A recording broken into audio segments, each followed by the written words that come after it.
Al-ilmu bila amalin kasyajari bila samarin. Ilmu yang tidak dimanfaatkan, laksana pohon yang tak berbuah. Baik, jadi teman-teman sekalian, mari kita membolehkan membaca. Karena sesungguhnya membaca itu menambah wawasan kita, membuat kita berpikir lebih kritis dan lebih kreatif. Dan tidak ketergantungan dengan kemudahan teknologi yang saat ini. Kita ketergantungan dari masih SD karena memang orang tua juga suka buku, jadi terinspirasi dari lingkungan keluarga dulu. Dan kemudian dari kita bisa dapat berbagai macam perspektif. Kita juga bisa menambah wawasan, bisa menemukan ide-ide baru, dan juga dengan membaca kita bisa menemukan kosakata baru. Dan yang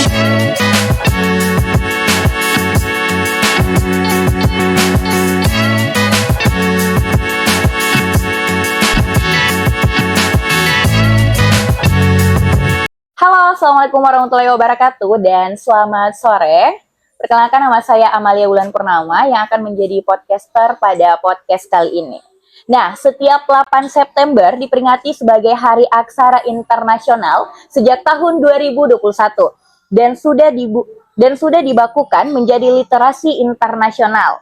Nah, kali ini kami mengangkat tema podcast Kesalehan Literasi Digital Membangun Peradaban. Salah satu bentuk literasi digital adalah podcast atau yang sedang kita lakukan sekarang. Nah, saya kedatangan salah satu tamu, yaitu anak yang gemar membaca yang ada di Kabupaten Parigi Motong. Mungkin langsung saja dengan siapa? Assalamualaikum warahmatullahi wabarakatuh. Saya Kanza Indonesia Syifa, bisa dipanggil Kanza. Oh ya, halo Kanza. Ya, jadi Kanza dari sekolah mana? Saya dari SMP IT Lisanul Arab Parigi. Ya, kelas berapa? Kelas 9. Ya, kelas 9.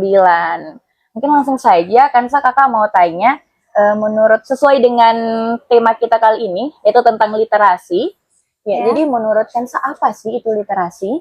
Ya, jadi kalau misalnya kita berbicara soal literasi ya, pasti pemikiran kita itu tertuju kepada membaca dan menulis. Ya, betul. Padahal dalam cakupan yang lebih luas, literasi itu bukan hanya soal membaca dan menulis, tetapi juga mencakup bagaimana cara kita memahami, mengevaluasi, dan juga menganalisis informasi yang ada dalam suatu berita. Juga dengan cara kita memilah dan memilih mana informasi yang benar dan mana yang hoax.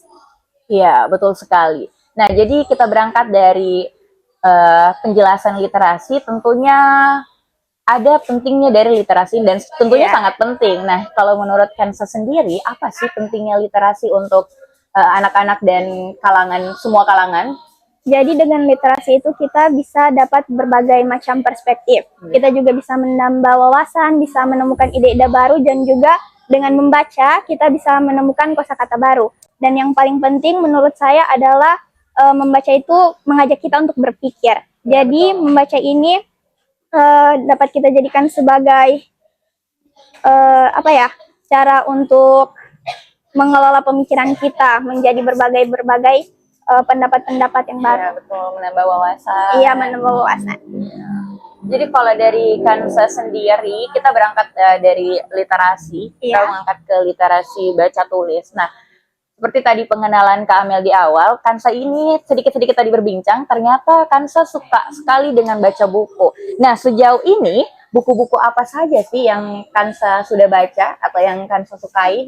Jadi memang saya itu suka sama buku. Jadi awal suka buku itu dari masih SD karena memang orang tua juga suka buku. Jadi terinspirasi dari lingkungan keluarga dulu. Kemudian dari lingkungan masyarakat juga, punya teman-teman yang hobi buku, punya saudara yang ikut organisasi dalam klub-klub buku, jadi punya motivasi untuk suka sama buku. Jadi seperti pertanyaannya kakak tadi, buku apa saja. Jadi saya itu suka sekali sama politik dengan hal-hal yang berat. Buku yang pernah saya baca itu diantaranya ada Laut Bercerita, Teruslah Bodoh Janganlah Pintar karyanya Terelie. Kemudian ada juga bukunya, kebanyakan dari buku-bukunya Terelie ya. Oh iya. Kemudian ada juga Negeri di Ujung Tanduk, Negeri Para Berdebar, sama karya-karyanya Terelie yang lain. Karena memang suka. Tepuk tangan dulu teman-teman. Karena begini, untuk anak SMP, pemikiran itu mereka itu baru baca novel dan lain-lain, tapi ternyata novel-novel yang romance atau apa, tapi untuk seumuran Kanza ini sudah keren sekali, kayak wah, dia sudah baca-baca politik sejak kecil, apalagi buku-buku yang lumayan berat ya, seperti Laut Bercerita dan lain-lain. Ya, betul. Dia sudah tertarik akan hal itu, berarti ini merupakan fondasi Kansa di kemudian hari. Itu sangat sangat keren nih Kansa. Iya. Nah, dari beberapa buku yang Kansa baca dan kegemaran Kansa akan membaca, Iya. apa sih menurut Kansa yang dapat merubah Kansa atau pemikiran Kansa dari buku tersebut? Maksudnya kayak apa yang sudah didapatkan ketika sudah membaca, pemikiran atau bagaimana? Jadi kalau ditanya tentang buku, pasti pemikirannya selalu mengarah ke novel Laut Bercerita karya Laila S. Chudori. Jadi buku ini itu menceritakan tentang Laut, seorang aktivis mahasiswa yang hilang karena memperjuangkan keadilan di masa Orde Baru. Jadi cerita ini bukan hanya menyentuh karena perjuangannya, tetapi karena kehidupan orang-orang di sekitarnya, seperti keluarganya, para sahabat-sahabatnya yang harus hidup dengan ketidakadilan dan juga kehilangan. Nah, jadi Laut ini dia memperjuangkan keadilan di masa Orde Baru. Dalam novel ini saya mengambil kesimpulan bahwa kita itu bisa menyuarakan apa yang kita rasa benar dalam kehidupan kita. Kita punya hak kebebasan untuk berpendapat. Dan juga di sini saya mendapatkan pengajaran tentang keberanian menyuarakan pendapat. Seperti itu. Jadi ya itulah tadi beberapa pertanyaan-pertanyaan seputar literasi oleh narasumber yang menurut Amel ini sangat keren karena SMP sudah membaca buku-buku seperti itu kayak wah.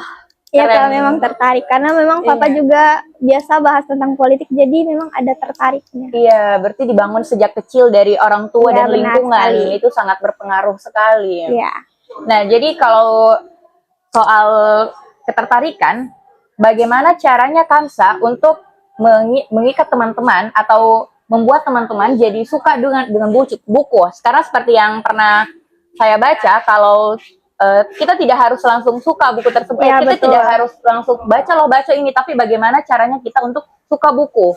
Jadi kalau Kansa sendiri, bagaimana caranya Kansa untuk menarik orang-orang untuk menyukai buku atau mau membaca? Ya baik.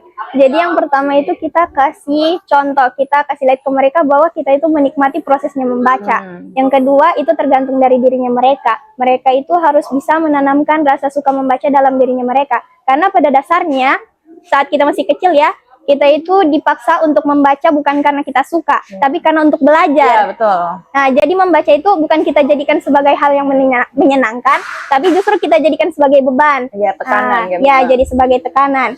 Karena itu mungkin dari itu ya, kita itu masih sangat rendah tingkat literasinya. Cara yang bisa saya sampaikan itu yang pertama dari diri sendiri, itu kita harus menanamkan rasa suka pada membaca. Yang kedua, kalau misalnya kita mau membaca itu, jangan langsung mulai dari buku yang tebal. Kita bisa baca buku-buku yang bahasanya ringan, yang lebih mudah dipahami. Kemudian, yang sesuai minat. Misalnya kita itu suka sama misteri, kita bisa baca-baca buku-buku tentang cerpen yang mengandung misteri. Karena itu membaca bukan soal suka atau tidak suka. Kita itu bisa suka sama buku kalau kita dapat buku yang memang kena di hatinya kita. Iya, yang kita senangi. Iya, tergantung minat. Iya, jadi terus kalau sudah kebiasaan itu akan kita cari-cari terus buku. Iya, betul sekali.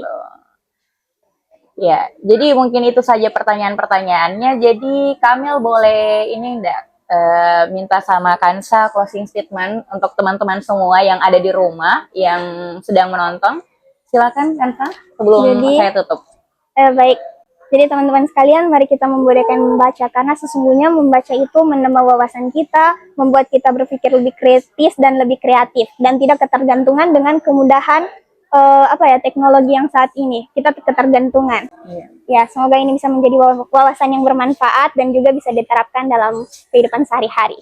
Saya mengambil sedikit kutip dari syair bahasa Arab, al-ilmu bila amalin kasyajari bila samarin. Ilmu yang tidak dimanfaatkan, laksana pohon yang tak berbuah.